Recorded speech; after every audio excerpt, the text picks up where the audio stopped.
Book of Heaven, Volume 34, April 8, 1937. Everything that is done in the divine will constitutes a right for all, and all can do that good. These rights were given by Adam, by the Queen of Heaven, by our Lord, who prepared for us the royal garment. My poor mind does nothing other than plunge itself into the sea of the supreme fiat, and as much as I feel in me the heaven of the divine volition, many times I lose sight of Jesus within the immensity of this heaven, and I do not find him, and his privation is the hardest martyrdom of my poor existence down here. And how hard it is to find him, to the point of reducing myself to such a pitiful state that I feel I am dying. And only then does he come, either with a stratagem of love or with a more surprising truth, such that I feel life come back to me, to the point of forgetting of the pains suffered. Ah, Jesus, how much you can come up with. So, I was thinking, and why doesn't Jesus take me into his celestial regions? Why let me struggle so much? I seem to see the harbor, and I am about to take a leap to get in. But no, a powerful force makes me draw back, and I return to be the poor exiled one. Then, while I was thinking this, my sweet Jesus, all goodness, compassionating me, told me, "My blessed daughter, courage.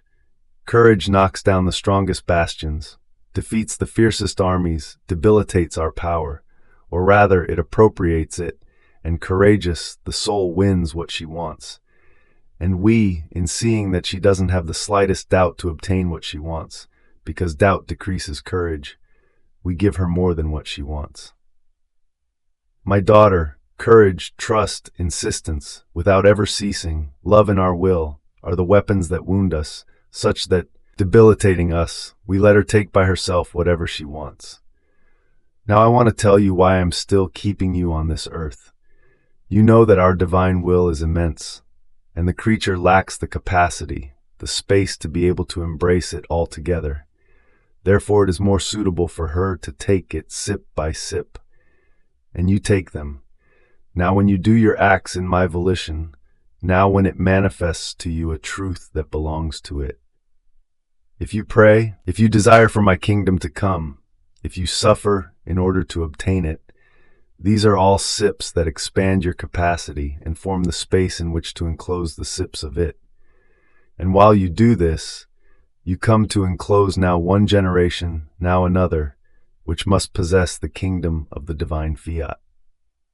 Now, you must know that since the generations are like one family, such that all have the right to the inheritance of the Father, and like members, they form one single body, of which I am the head.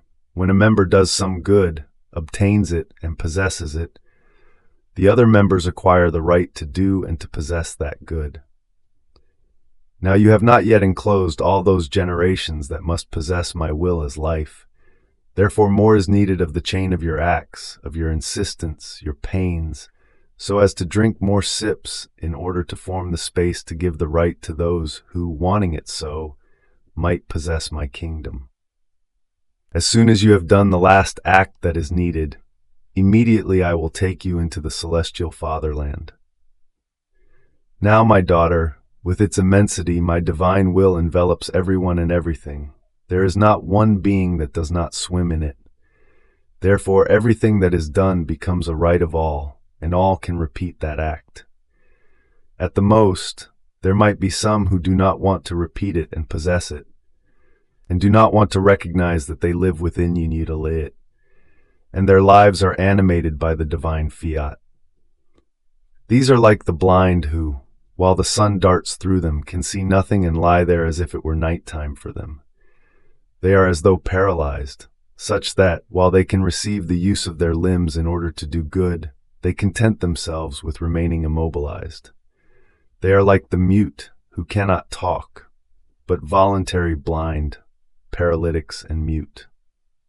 As for all the rest, since my will is life and is in communication with all, everything that can be done in notation, it is life and good and right of all, and all can repeat that act in order to form the life of the divine will operating in them.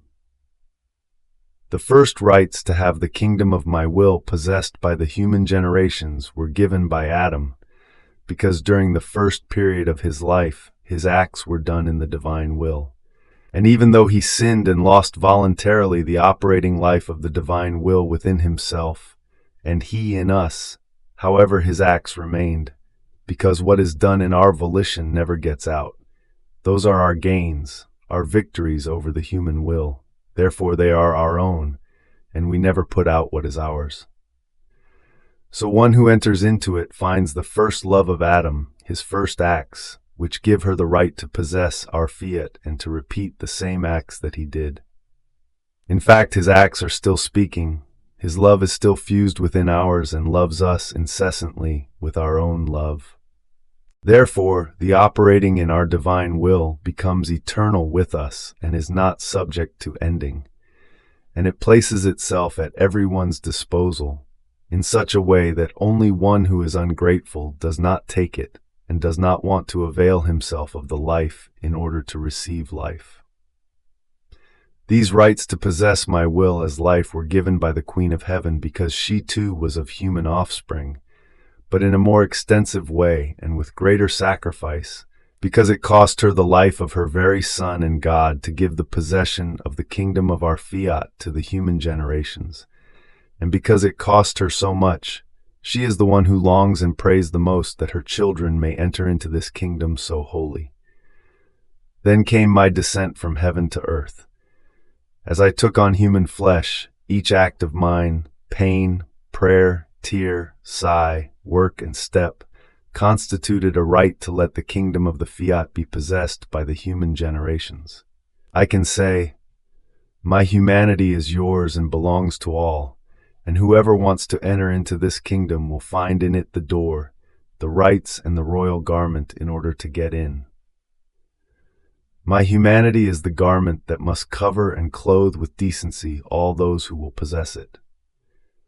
My love is so great that I call other creatures, and with portentous graces and with the sacrifice of their lives, I let them live in my will, and they constitute the new rights, laying down their lives in order to give the possession of my kingdom to the human family. Therefore, let your will run always in mine, so that, once your acts are complete, you may take flight to the celestial fatherland.